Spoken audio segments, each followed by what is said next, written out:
بلوچستان کے لوگوں کو کہا جاتا ہے کہ جی بلوچستان کے لوگ چور ہیں, بلوچستان میں نواب سردار جو ہے نا وہاں ترقی ہی نہیں چاہتے ہیں اور پیسہ ہڑپ کر جاتے ہیں.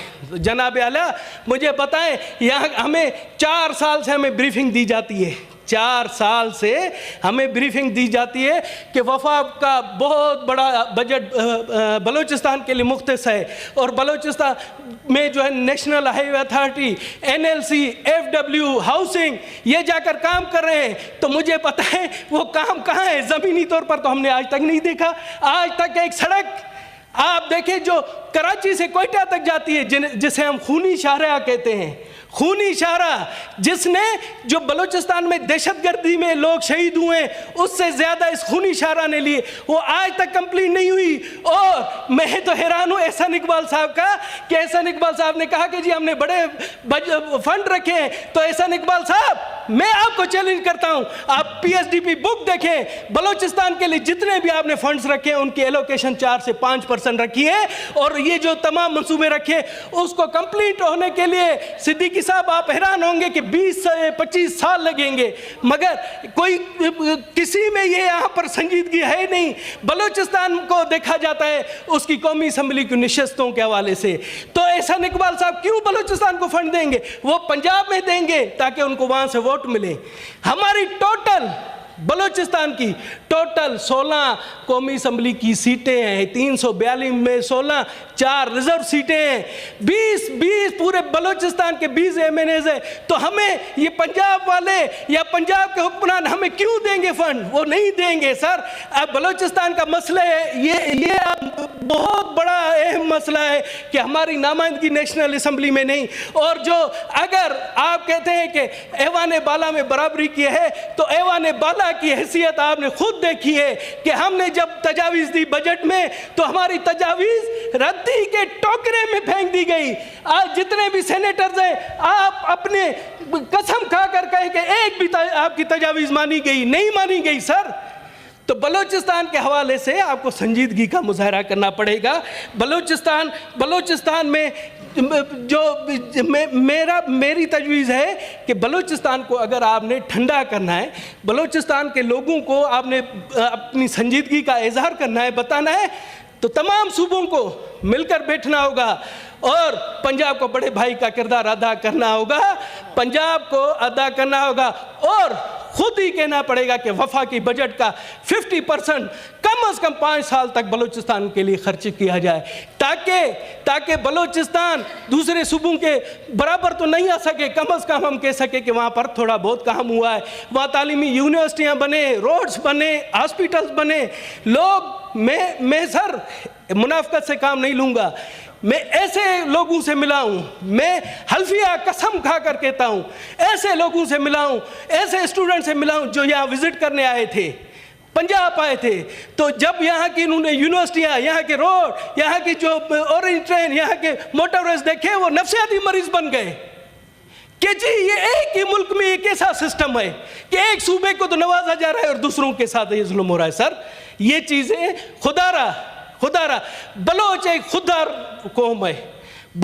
ہمیشہ بلوچوں نے اپنی دھرتی سے محبت کی ہے, وہ پاکستان سے محبت کرتے ہیں, وہ ہمیشہ پاکستان کے لیے جان بھی دیں گے. آپ دیکھیں کہ بلوچوں نے اور وہاں کے پشتونوں نے, بلوچستان کے بلوچ اور پشتونوں نے دو جو ہماری اہم ملکوں کے ساتھ سرحدیں ملتی ہیں ان کی حفاظت کرتے ہیں.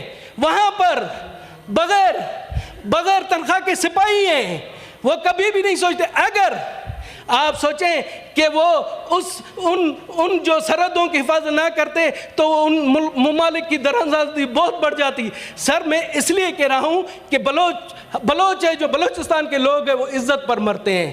اگر آپ ان سے عزت سے بات کریں گے, ان کا آپ سر بھی کاٹیں گے تو وہ آپ سے آہا نہیں کریں گے, مگر وہ کسی زور زبردستی کو نہیں مانتے. اس لیے میں سمجھتا ہوں کہ ہمیں بلوچوں کے ساتھ, بلوچستان کے لوگوں کے ساتھ پیار محبت کی, اور ان کو ترقیاتی جتنے بھی ہیں جو مسائل ہیں ان کی دہلیز تک ہم حل کریں, تو آپ دیکھیں گے کہ یہ وہاں پر جو انسرجنسی یا اس طرح کے واقعات ہیں وہ نہیں ہوں گے. سر مجھے آج بولنے دیں, بلوچستان وہ اور لوگوں نے بھی بولنا ہے نا اس پہ, سر ابھی دنیش کمار صاحب ابھی سر 10 منٹ آپ نے لے لیے ہیں. سر 10 منٹ بلوچستان میں تو حیران ہوں. میں سن آف سوئل ہوں, بلوچستان کا بیٹا ہوں. اگر مجھے بھی آپ بولنے نہیں دیں گے تو اور کسے بولنے دیں گے؟ آپ 10 منٹ بول چکے ہیں. سر کہاں میں سر دیکھیں یہی تو میں یہی تو آپ کو کہہ رہا ہوں کہ سنجیدگی کا میرا سر میں 2-3 تجاویز دینا چاہتا ہوں. آپ دیں. ہاں میری تجویز یہ تھی سب سے پرائرٹی کہ بلوچستان میں پاکستان کا جو وفاق کا بجٹ آدھا بجٹ ہر سال 5 سال تک مقرر کیا یہ دے چکے ہیں آپ. ہاں کہاں دے چکے ہیں سر؟ یہ ابھی دیے آپ نے. نہیں تجویز دیے مطلب آپ کہیں نا آپ رولنگ دیں کہ ہونا چاہیے, رولنگ دیں. جی ہاں آپ رولنگ دیں کہ یہ ہونا چاہیے. میری رولنگ سے اگر دنیش کمار صاحب یہ سارے مسائل حل ہو جائیں تو میں یہ سارے آج ہی حل کر کے اٹھوں.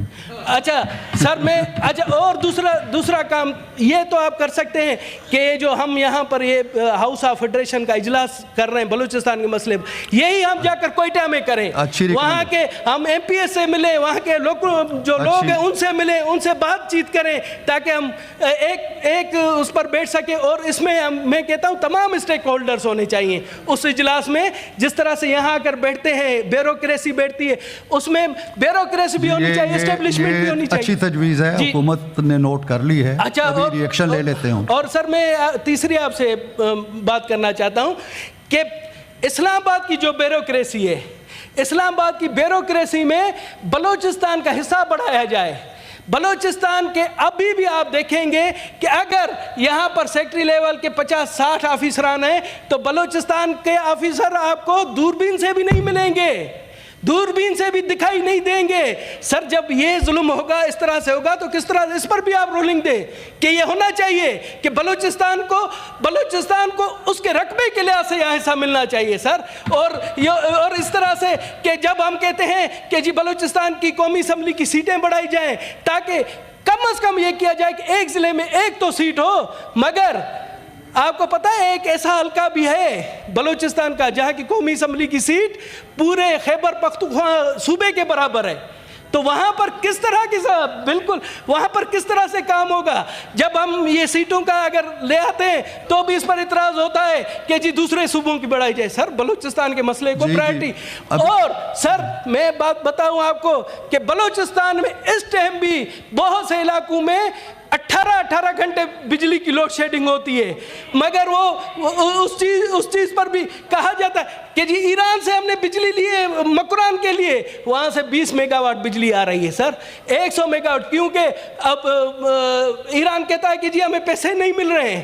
آپ جب کشمیر کو دے رہے ہیں سستی بجلی تو بلوچستان کو بھی آپ دیں تاکہ بلوچستان کے لوگ بھی کو ریلیف ملے, وہ سمجھ سکیں کہ ہاں کہ یہاں پر صدیقی صاحب کی طرف سے ایک پیغام جانا چاہیے کہ اسلام آباد کے لوگ بلوچستان کے لوگوں کے ساتھ ہیں اور بلوچستان کے لوگوں کے دلوں کی دھڑکن کے ساتھ ہیں. تو میں سمجھتا ہوں آپ مجھے ابھی موقع نہیں دے رہے. میں نے تو لمبی چوڑی لسٹ بنائی ہوئی ہے, تقریباً 1 گھنٹے تک سر میں بلوچستان کے حوالے سے بات کر سکتا ہوں, خدا را بلوچستان کی مظلوم عوام کے حوالے سے. اور اس طرح سے جب بھی بلوچستان کا مسئلہ آتا ہے تو ہم اپنے دوسرے ایشو لے کر ایک دوسرے کی ٹانگیں کھینچنا شروع کرتے ہیں. اس پر پلیز اس پر جو ہے سنجیدگی کا مظاہرہ کریں. شکریہ دنیش کمار صاحب.